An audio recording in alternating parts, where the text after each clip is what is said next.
Hi friends, this is বানি and welcome to my channel.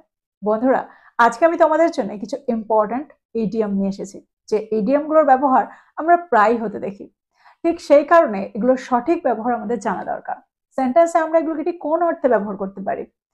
আজকের পরে এই ইডিয়মগুলোর ব্যবহার তোমাদের কোনো রকম সমস্যা হবে না। প্রত্যেকটা ইডিয়ম কিন্তু খুব ইম্পর্ট্যান্ট। প্রত্যেকটা ইডিয়মকে খুব মন দিয়ে বোঝার চেষ্টা করো। আমি প্রত্যেকটার সাথে এক্সাম্পল দিয়ে তোমাদেরকে বুঝিয়ে দেওয়ার চেষ্টা করব সেন্টেন্সে এগুলোকে আমরা কিভাবে ব্যবহার করতে পারি। তো আজকের ভিডিওটাও কিন্তু খুবই ইম্পর্টেন্ট, খুবই ফ্রুটফুল হতে চলেছে। তোমরা কোথাও যাবে না, আমার সাথে ভিডিওটা একদম শেষ পর্যন্ত থাকবে। যা চ্যানেল নতুন, অর্থাৎ প্রথম আমার ভিডিও দেখছো, তারা প্লিজ চ্যানেলটাকে সাবস্ক্রাইব করে নিও, তাহলে যখনই আমি ভিডিও আপলোড করব তোমরা নোটিফিকেশন পেয়ে যাবে। তো আর দেরি না করে চলো শুরু করা যাক আজকের ভিডিও। সবার আগে আমরা যে ইডিয়মটা দেখবো সেটা হলো as fit as a fiddle. As fit as a fiddle, যার অর্থ হলো একেবারে সুস্থ সবল, পুরোপুরি সুস্থ সবল। এক্সাম্পল দেখো, তার ৮০ বছর বয়স, কিন্তু এখনো পুরোপুরি সুস্থ সবল। He is 80 but still as fit as a fiddle. He is 80 but still as fit as a fiddle. যদি আমি বলি ব্যায়াম আমাকে সব সময় সুস্থ সবল রাখে, exercise keeps me as fit as a fiddle. Exercise keeps me as fit as a fiddle. আরেকটা এক্সাম্পল দেখো, যদি আমি বলি আমি আগামী মাসের মধ্যে পুরোপুরি সুস্থ সবল হতে চাই, সেন্টেন্সটা কি হবে?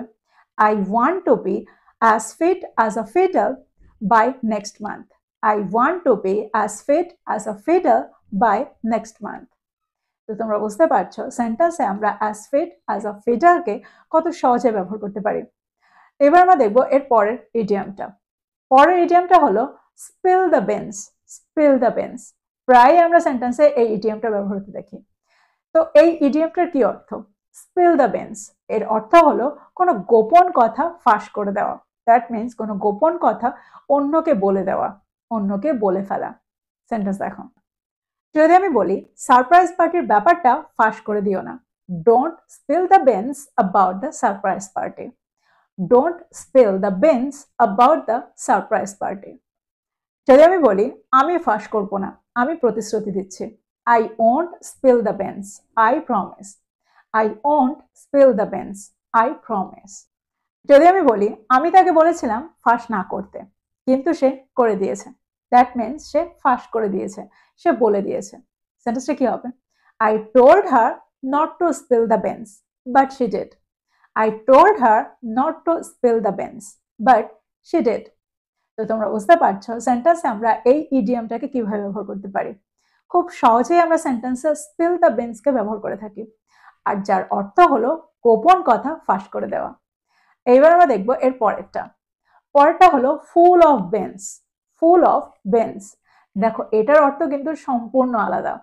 সেন্টেন্সে যখন আমরা এই ইডিয়ামটাকে ব্যবহার করি তার অর্থ হয় খুব উদ্যমী, উদ্যমে ভরপুর বা প্রাণ শক্তিতে ভরপুর। যদি আমি বলি সকালে আমি সব সময় খুব উদ্যমী থাকি, I'm always full of beans in the morning. I'm always full of beans in the morning.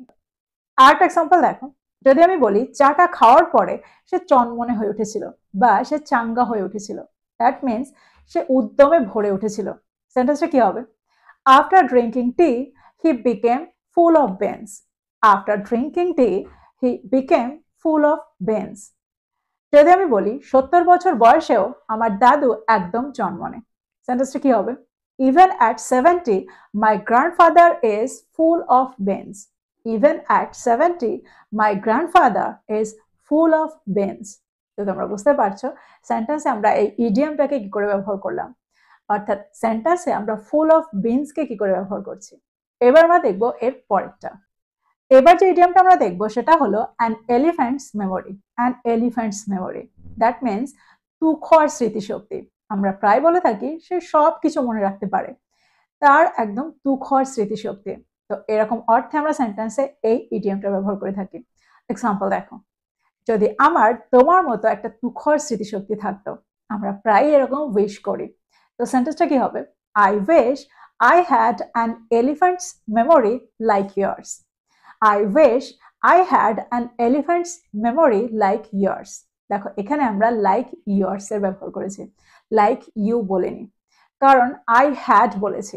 আমারও যদি এটা থাকতো তোমার মতো, অর্থাৎ তোমার যেটা আছে, এরকম অর্থে আমরা সেন্টেন্সে ইয়ার্স এর ব্যবহার করে থাকি।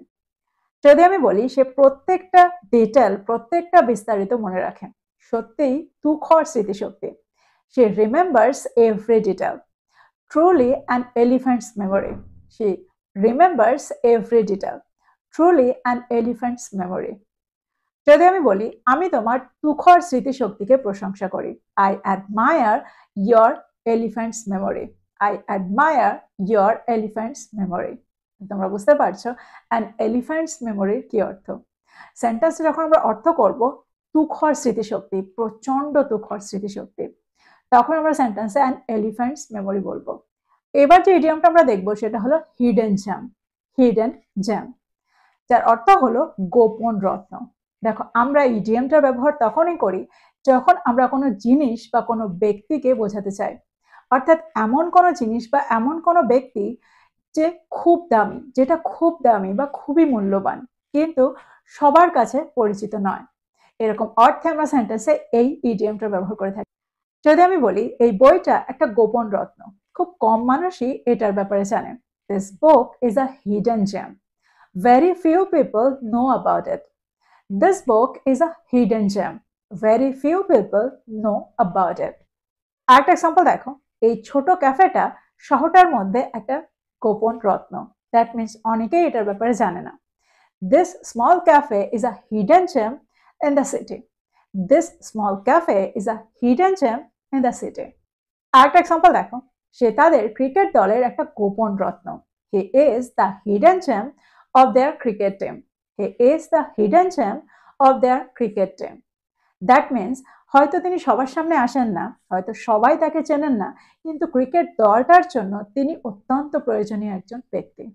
তো তোমরা বুঝতে পারছো সেন্টেন্সে আমরা এই ইডিয়মটাকে কি করে ব্যবহার করছি, হিডেন জ্যামকে কি করে ব্যবহার করছি। এবার আমরা দেখবো এর পরের ইডিয়মটা। পরের ইডিয়মটা হলো in seventh heaven. In seventh heaven, যার অর্থ হলো অত্যন্ত খুশি, আহ্লাদে আটখানা, এরকম অর্থে আমরা সেন্টেন্সে এই ইডিয়মটা ব্যবহার করে থাকি।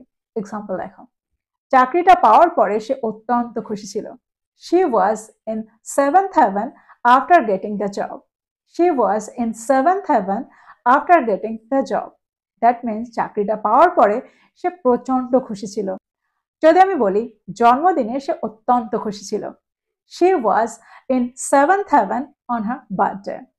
She was in seventh heaven on her birthday. That means জন্মদিনে সে আহ্লাদে আটখানা ছিল, এক্সট্রিমলি হ্যাপি ছিল।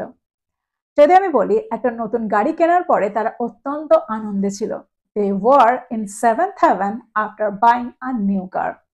They were in seventh heaven after buying a new car. That means একটা নতুন গাড়ি কেনার পরে তারা আনন্দে আটখানা ছিল, প্রচন্ড খুশি ছিল। তো এরকম অর্থে আমরা সেন্টেন্সে এই ইডিয়মটা ব্যবহার করছি। দেখো এখানে আমরা অন ক্লাউড নাইনেরও ব্যবহার করে থাকি, প্রায়ই আমরা সেন্টেন্সে অন ক্লাউড নাইনের ব্যবহার হতে দেখি। তো ইন সেভেন্থ হেভেন বা অন ক্লাউড নাইন, যে কোনো একটা ইডিয়মের ব্যবহার আমরা এখানে করতে পারি। এবার যে ইডিয়মটা আমরা দেখবো সেটা হলো burn Bridges. Burn Bridges, that means সমস্ত সম্পর্ক নষ্ট করে দেওয়া, সমস্ত সম্পর্ক ছিন্ন করে দেওয়া, বা ফিরে আসার সমস্ত রাস্তা বন্ধ করে দেওয়া। এক্সাম্পল দেখো, সে তার বন্ধুদের সাথে সমস্ত সম্পর্ক চিরতরে ছিন্ন করে দিয়েছিল। He burned all the bridges with his friends. He burned all the bridges with his friends. আরেকটা এক্সাম্পল দেখো, তার পরিবারের সাথে তার সমস্ত সম্পর্ক ছিন্ন করতে হয়েছিল। She had to burn all the bridges with her family. She had to burn all the bridges with her family. আরেকটা এক্সাম্পল দেখো, সে শুধু পদত্যাগ করেনি, সে ফেরার সমস্ত রাস্তা বন্ধ করে দিয়েছিল। He didn't just resign. He burned all the bridges. He didn't just resign. He burned all the bridges. তোমরা বুঝতে পারছো সেন্টেন্সে আমরা বার্ন ব্রিজেসকে কিভাবে ব্যবহার করছি। তো এই ছিল কিছু ইম্পর্টেন্ট ইডিয়ম। আমার মনে হয় প্রত্যেকটা ইডিয়মকে তোমরা বুঝতে পেরেছো। প্রত্যেকটা ইডিয়ম কিন্তু সত্যিই খুব ইম্পর্টেন্ট, প্রায়ই আমরা সেন্টেন্সে ব্যবহার হতে শুনি। আর ঠিক সেই কারণে এগুলোর সঠিক ব্যবহার তোমাদের জানা দরকার। প্রত্যেকটাকে নোট ডাউন করো আর এগুলো দিয়ে প্রচুর সেন্টেন্স তৈরি করো, আর সেগুলোকে তোমাদের প্রতিদিনের কনভারসেশনে ব্যবহার করো। তো এই ছিল আজকের ভিডিও, এই ছিল আজকের টপিক। ভিডিওটা ভালো লাগলে লাইক করতে ভুলে যেও না, বন্ধুদেরকে শেয়ার করো যারা ইংরেজি শিখছে। So this is all about today. I will be back with another video. Till then, take care. Thank you for watching this video. Bye bye.